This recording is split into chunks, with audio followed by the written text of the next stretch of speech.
चलो आज की वीडियो में बात करने वाले हैं one of my all time favourite demon slayer के बारे में, जिसके कि पहले 2 एपिसोड ऑलरेडी आ चुके हैं और पहले एपिसोड के पहले ही फाइटिंग सीन में क्या जलवा दिखाया इन लोगों ने, तुमने देख ही लिया होगा। सही में यार, और कोई एनिमेशन स्टूडियो आसपास भी नहीं भटकते इसके, हाँ 1-2 को छोड़ के।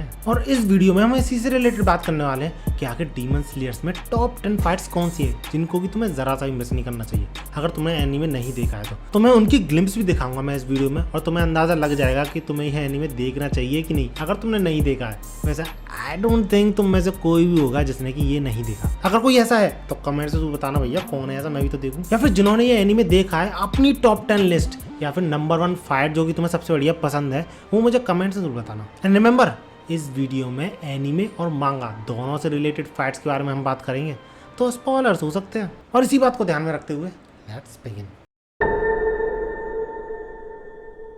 तो वीडियो शुरू करने से पहले मैं तुम्हें एक चीज़ बता दूं कि हम इन सारी फाइट्स को कुछ स्पेसिफिक पॉइंट्स के बेसिस पे जज करेंगे, जिनमें से कि सबसे पहला आता है और मोस्ट इंपॉर्टेंट भी है किसी भी फाइट के लिए, एनिमेशन।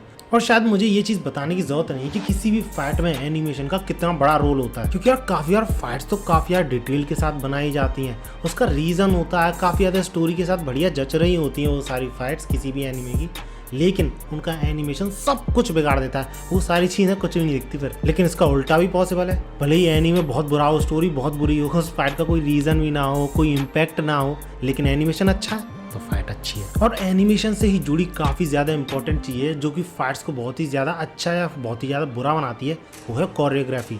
अब कोरियोग्राफी तुम लोग अगर नहीं समझ पा रहे हो तो किसी भी फाइट में अगर स्वॉर्ड्स का यूज़ हो रहा है तो स्वॉर्ड्स किस तरीके से अटैक कर रही है, या फिर उसको किस तरीके से डॉज करा जा रहा है दूसरे अपोनेंट के थ्रू, या फिर उस अटैक के काउंटर अटैक में किस तरीके का अटैक कराया जा रहा है और कैसे कराया जा रहा है, ये सारी चीज़ें कोरियोग्राफी में आती हैं। और ये चीज़ इंपॉर्टेंट है कितनी तुम समझ ही रहे होगे, क्योंकि किसी भी मूवी में जो रियल मूवीज होती हैं उनमें भी कोरियोग्राफी का बहुत बड़ा रोल होता है, किसी भी फाइट में। एनीमे में भी काफ़ी बड़ा रोल है। अब वो एग्जैक्टली कैसे तुम्हें वीडियो में आगे पता चलेगा, लेकिन फिलहाल तीसरी चीज़ जो कि काफ़ी ज़्यादा इंपॉर्टेंट है किसी भी फाइट के लिए, वो है फील या फिर बोलो वाइब। क्योंकि एक फाइट बहुत ही ज़्यादा फेमस, बहुत ही ज़्यादा पॉपुलर तभी बनती है जब लोग उसे देख के फील कर पाते हैं। उसमें प्रेजेंट जो कैरेक्टर है, यानी कैरेक्टर जो फाइट कर रहे हैं, उनकी फीलिंग्स को फील कर पाते हैं कि कितना ज़्यादा सीरियस है वो, कितना ज़्यादा रेज में है, कितना ज़्यादा डरा हुआ है। जब ये चीज़ व्यूअर्स को फील होती है ना, तो वो फाइट काफ़ी ज़्यादा पॉपुलर होती है। इसके बाद अगली बहुत ही ज़्यादा इंपॉर्टेंट चीज़ है शॉक या फिर सस्पेंस। और ये चीज़ सही बता रहा हूँ, डीमन स्लेयर की फाइट्स में भर भर के होती है। तुम किसी भी फाइट को देख लो,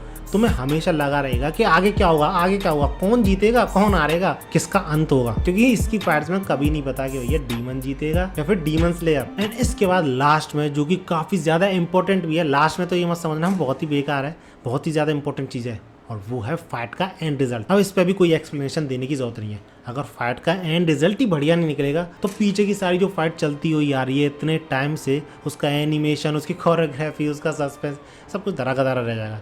क्योंकि एट दी एंड देखेंगे तो लोग एंड रिजल्ट को ही कि क्या रिजल्ट निकला है इस फाइट का, उससे वो सेटिस्फाइड है कि नहीं, यही चीज तो वो देखेंगे। तो इसलिए ये सारे ही पॉइंट्स काफी ज्यादा इंपॉर्टेंट है, और इन्हीं पॉइंट्स के बेसिस पे हम फाइट्स को जज करेंगे कि कौन कितनी ज्यादा अच्छी फाइट है, कौन कितनी ज्यादा बुरी। बुरी तो खैर है ही नहीं यार, डीमन स्लेयर में कितनी अच्छी स्टोरी है तो उसके हिसाब से फाइट्स भी काफी अच्छी हैं, लेकिन हाँ हम रैंक तो कर ही सकते हैं। तो सबसे पहली fight, I mean lowest rank वाली फाइट की बात करें तो उसमें सबसे पहले नंबर पे आती है तांजीरो वर्सेस क्योगाई, और इसी के बगल में यानी इसी पोजीशन पे एक और फाइट आती है। इन दोनों फाइट के बीच में मैं डिफरेंशिएट नहीं कर पाया, तो इसलिए इस फाइट को एक और फाइट के साथ मुझे रखना पड़ा, और वो है जेनेत्सु वर्सेस स्पाइडर डीमन। इसके बाद अगर सबसे पहले तांजीरो वर्सेस क्योगाई वाली फाइट की बात करें तो अगर क्योगाई तुम्हें ध्यान नहीं है तो वही डीमन है जिससे कि तांजीरो पहली बार अकेला लड़ा था, और इतना खतरनाक डीमन था, काफ़ी ज़्यादा तगड़ी फाइट थी ये। इसका एनिमेशन काफ़ी ज़्यादा ठीक ठाक था, इसकी जो कोरियोग्राफी थी वो टॉप नॉच थी, क्योंकि यार इस तरीके से कमरे में घूमते हुए जिस तरीके को टैकल करके तांजीरो ने इस डीमन को हराया था वो काफ़ी ज़्यादा देखने लायक था, काफ़ी अच्छा लगा था।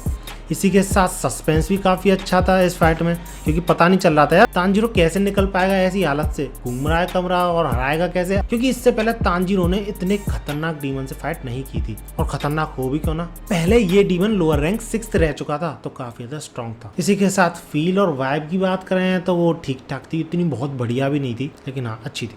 एंड रिजल्ट ऑब्वियसली ठीक ठाक था, इतना भी कोई बड़ी बात नहीं थी। हाँ सस्पेंस बना रखा था पूरी फाइट में, लेकिन एंड रिजल्ट पता ही था, मेन प्रोटैगनिस्ट जीतेगा ही, तो वो ही हुआ। इसके बाद जेनेत्सु वर्सेस स्पाइडर डीमन की बात करें तो ये फाइट भी काफी ज्यादा तगड़ी थी यार, काफी सारी चीजों में बहुत ऊपर आती है, जिसमें कि सबसे पहला एनिमेशन बहुत तगड़ा, कितना बढ़िया एनिमेशन था तुमने देखा ही था। इसके बाद कोरियोग्राफी की बात करें तो कुछ था ही नहीं इसमें कोरियोग्राफी लायक। एक झटके में जेनित्सु सारे स्पाइडर्स को खत्म कर देता है, उनके लीडर को खत्म कर देता है, तो कुछ ज्यादा कोरियोग्राफी देखने को मिलती नहीं। इसके बाद फील और वाइब की भी बात करें तो यार फाइट जल्दी खत्म हो जाती है, तो ये चीज करने का भी मौका नहीं मिलता, व्यूअर को कुछ एक्सपीरियंस ही नहीं होता। लेकिन इसकी अगली चीज जो है सस्पेंस और शॉक, ये काफी ज्यादा मिलता है इस फाइट में, क्योंकि only because of one reason है, जेनित्सु की फाइटिंग स्टाइल रिवील। क्योंकि हमने कभी भी यार जेनित्सु को फाइट करते हुए ही नहीं देखा था, और देखा तो इस खतरनाक तरीके से देखा, तो शॉकिंग तो था सबके लिए। And I am pretty sure तुम में से काफी सारे लोग ऐसे हो गए जो कि डीमन स्लेयर देखने ही इस सीन को देखने के बाद आए होंगे, है ना? सही पकड़ा ना मैंने? बताओ कमेंट में कौन कौन है ऐसा। इसके बाद इस फाइट का जो एंड रिजल्ट था वो ऐसे ही था, क्योंकि जेनित्सु स्पाइडर का जो पॉइजन था उसके ऐसे खतरे में था, तो उसे कोई दूसरी बंदी बचाती है। इसके बाद इस फाइट का एंड रिजल्ट की बात करें तो वो कुछ खास बढ़िया नहीं था, जेनित्सु खुद मरते मरते बचता है इस फाइट के बाद। इसके बाद अगली फाइट की बात करें जो कि इन फाइट से ऊपर आती है, वो है Tanjiro and Nezuko versus Rui. And ये फाइट इसी फाइट का सीन था जो कि मैंने पहली बार डीमन स्लेयर का देखा था, बट फिर भी इस सीन को देखने के बावजूद मैंने डीमन स्लेयर देखना चालू नहीं किया था। वो मैं आगे बताऊंगा क्या देख के चालू किया था, लेकिन स्टिल ये फाइट काफी ज्यादा तगड़ी है। Animation top notch, choreography top notch, और फील जो है वो भी काफी तगड़ा आता है। इमोशनल काफी ज्यादा फाइट है ये। एंड इसके बाद शॉक एंड सस्पेंस की बात करें तो वो भी काफी ज्यादा है इसमें, और इसमें सबसे बड़ी शॉकिंग चीज तो मेरे लिए ये थी कि जब तांजीरो इस डीमन को मारने की कोशिश करता है अपनी स्वॉर्ड के थ्रू, तो ये फर्स्ट टाइम था कि तांजीरो अपनी स्वॉर्ड से इस डीमन का गला काट ही नहीं पा रहा। सो ऐसे यहाँ से बच के कैसे निकलेगा तांजीरो, ये काफी ज्यादा सस्पेंस से भरा था। इसके बाद एंड रिजल्ट की बात करें तो वो भी ठीक ठाक था, नॉर्मल फाइट्स की तरह था, इतना कोई ज्यादा बहुत ज्यादा अच्छा नहीं। इसके बाद अगली फाइट आती है Tanjiro and Nezuko versus Enmu. इमू है ना? अब इनमू जो था वो लोअर रैंक 1 था, और लोअर रैंक 1 होने का मतलब है काफी ज्यादा स्ट्रॉन्ग डीमन था। नॉर्मल डीमंस में नहीं आता था ये। वो तो अच्छा हुआ फायर आशिरा इनके साथ था, नहीं तो शायद ही जीत पाते इस फाइट को ये। इसके बाद उन सारे पॉइंट्स की बात करें तो एनिमेशन काफी ठीक था, कोरियोग्राफी भी ठीक ठाक थी, क्योंकि इसमें ज़्यादा कोरियोग्राफी वाली बात थी नहीं।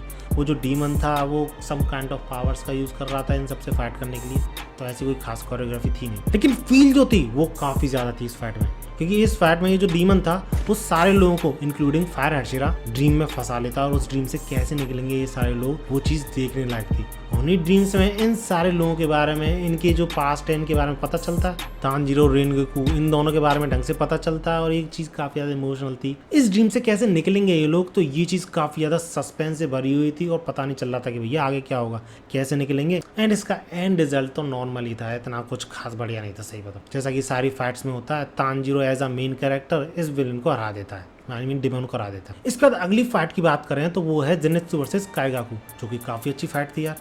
पिछली बार तो जेनित्सु की पावर्स हमें ज़्यादा देखने को नहीं मिलती, क्योंकि उसकी एक पर्सनैलिटी जाती है, दूसरी पर्सनैलिटी आ जाती है, ऐसा चलता है। लेकिन इस फाइट में जेनित्सु होशो हवास में फाइट करता है काइगाकू से, और वो काफी ज्यादा तगड़ी चीज थी यार। सही में फाइट देखते समय, मांगा पैनल देखे थे उसमें देखते समय रोंगटे खड़े हो रहे थे, जिस तरीके से जेनित्सु फाइट करता है। और इसी वजह से फील और वाइब में तो यूं समझ लो टॉप नंबर पे आती है ये फाइट, सेकंड या थर्ड नंबर पे मान लो, सारी फाइट्स में बहुत अच्छा परफॉर्म करती है। इसके बाद एनिमेशन की बात करें तो अभी ये एनिमे आया नहीं है, तो एनिमेशन की कुछ बात कर नहीं सकते, लेकिन जेनित्सु से रिलेटेड फाइट है तो बढ़िया ही होगा आई थिंक। और सेम कैसा कोरियोग्राफी के साथ एनिमे आया नहीं है तो इसका कुछ पता नहीं सकते। इसका शॉक और सस्पेंस की बात करें तो उसमें भी काफी तगड़ा परफॉर्म करती है फाइट, क्योंकि यार इसी फाइट में हमें जेनित्सु की पास्ट के बारे में पता चलता है पहली बार, और सही में काफी ज्यादा इमोशनल पास्ट था, और सही लगता है, काफी ज्यादा फील भी कर पाते जैसे कि मैंने बताया तुम्हें। तो ये सारी चीजें एक साथ वर्क करती हैं, और इस फाइट का एंड रिजल्ट भी काफी तगड़ा निकलता है, क्योंकि जेनित्सु मरते मरते बचता है इस फाइट के एंड में। इसका शिनोबु कनाओ इनोजुके वर्सेस डोमा, इसका भी कोई एनिमेशन आया नहीं है, तो कोरियोग्राफी और एनिमेशन के बारे में कुछ कह नहीं सकते हैं,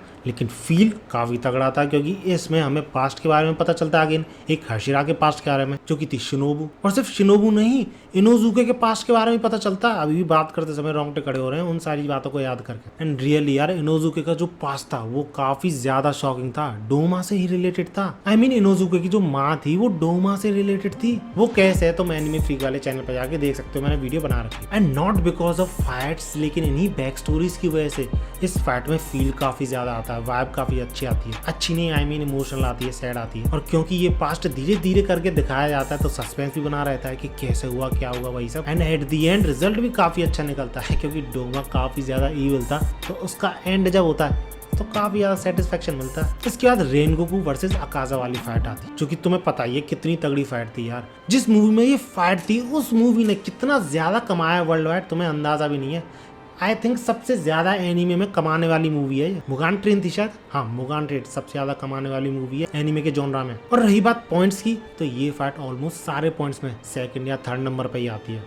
एनिमेशन ले लो, कोरियोग्राफी ले लो, फील जैसे कि मैंने तुम्हें बताया काफ़ी अच्छा है, मतलब काफ़ी ज़्यादा सैड हो जाता है एट दी एंड, रेनगोकू मर जाता है, लेकिन अप्स एंड डाउन होते हैं जब फाइट में, तभी उस फाइट में मज़ा आता है। इसके अलावा सस्पेंस, शॉक ये काफ़ी ज़्यादा था, क्योंकि ये फर्स्ट टाइम था पूरे डीमन स्लेयर की सीरीज़ में कि हमने अपर मून को देखा था, वो भी अपर रूम में रैंक 3rd को देखा था। और रैंक थंक कितना ज़्यादा स्ट्रॉन्ग निकलता है तो काफ़ी ज़्यादा इंटरेस्ट बन जाता है लोगों का। और जहाँ हमने सारे एनिमेज में देखा है कि मेन कैरेक्टर के जो पास वाले कैरेक्टर होते हैं वो कभी भी नहीं हारते, मरना तो छोड़ ही दो, हारते तक नहीं है, लेकिन इसमें इतना अच्छा कैरेक्टर मर जाता है। और यही चीज़ काफ़ी ज़्यादा अनप्रिडिक्टेबल बनाती थी डीमन स्लेयर को, और काफ़ी ज़्यादा इंटरेस्ट आने लग गया था लोगों को फाइट्स में। इसके बाद अगली फाइट जो आती है ना, उसी फाइट को देख के अपन ने डीमन स्लेयर देखना चालू किया था। एंड आई एम श्योर तुम में से 80% लोग तो इतने होंगे ही जो कि इसी फाइट को देख के डीमन स्लेयर देखना चालू करे होंगे। मैं बात कर रहा हूँ तेंजेन, तांजीरो, इनोजुके और जेनेत्सु की फाइट जब होती है डाकी और ग्योतारो से। ये सही में काफी तगड़ी फाइट थी,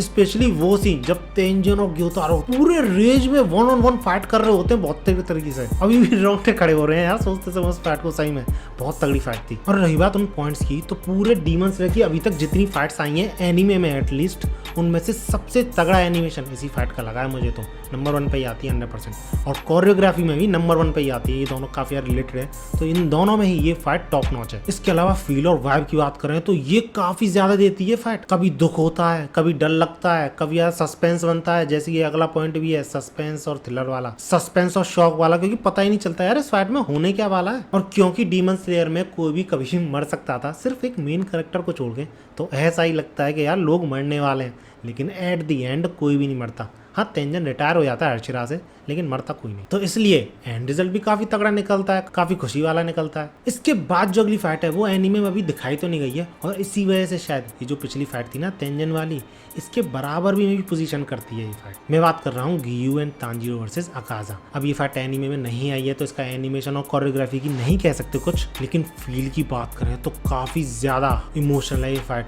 तुम सही बात हो, तुम मेरी वीडियो देख लो यार, एनीमे फ्रीक पे जो है फर्स्ट वीडियो है जो कि काफ़ी ज़्यादा अच्छा परफॉर्म करी थी मेरी, और काफ़ी ज़्यादा इमोशनल कर दिया था बहुत सारे लोगों को उस वीडियो ने, all because of Akaza's back story. इसके अलावा शॉक और सस्पेंस की बात करें तो उसमें भी टॉप नंबर पे आती हूँ, समझ लो फील में तो टॉप नंबर पे मानता ही हूँ मैं, नंबर 1 पे, और सस्पेंस में भी नंबर 1 पे ही मानता हूँ मैं, क्योंकि अकाजा जो कि डीमन है एक, गला कटने के बावजूद भी जिंदा होने लगता है। वो तो ये खुद का डिसीजन था उसका कि वो जिंदा होता नहीं है, नहीं तो आई डोंट थिंक वो मरता। तो इसलिए मैं उसे अभी भी अनडिफीटेड डीमन मानता हूँ, और इसी वजह से इसका एंड रिजल्ट भी काफी अच्छा लगता है, सेटिस्फाइंग लगता है कि वो अपने एक तरीके के कर्ज से छूट गया।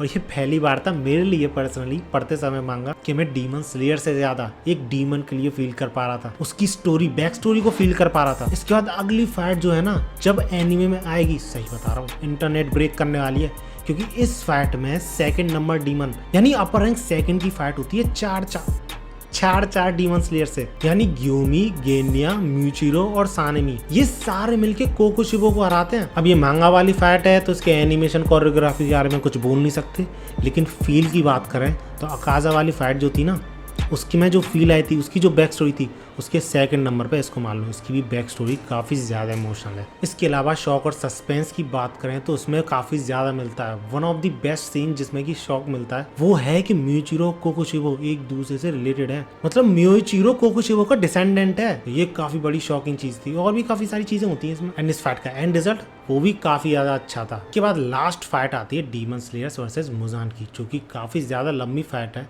इसका एनिमेशन का कुछ नहीं कह सकते क्योंकि एनीमे में कुछ आया नहीं है, कोरियोग्राफी का भी कुछ नहीं कह सकते हैं, फील भी काफ़ी ठीक ठाक ही रहेगा, काफ़ी सारी चीज़ें होंगी इसमें, तो मैं फील काफ़ी ढंग से डिफ्रेंशिएट नहीं कर सकता। बट हाँ इतना ज़रूर बोल सकता हूँ कि सबसे बेस्ट फील तब आता है जब मुजान मरता है, कैसे सारे लोग एक साथ यूनाइट होकर इसको मारते हैं। और पर्सनली मेरे लिए शॉकिंग चीज़ ये थी कि इस फाइट के एंड में मुझे लग रहा था कि जितने भी डीमन स्लेयर्स हैं वो बच जाएंगे, लेकिन काफी सारे मर जाते हैं। लेकिन स्टिल समहाउ इस फाइट में ऐसा होने के बावजूद कि काफी सारे डीमन स्लेयर्स मर जाते हैं, एंड यार काफी यार सेटिस्फाइंग लगता है। एंड पर्सनली मेरे लिए काफी सरप्राइजिंग था यार, किसी का एंड हो रहा है, कोई मर रहा है, लेकिन फिर भी सेटिस्फाइंग एंड कैसे हो सकता है, मुझे तो आज तक ये चीज समझ में नहीं आई, और शायद यही जादू है डीमन स्लेयर का। एंड दैट्स इट, इस वीडियो में इतना ही। वीडियो अच्छी लगी तो लाइक जरूर करना है, ऐसी वीडियोस के लिए मेरे चैनल को सब्सक्राइब जरूर कर देना।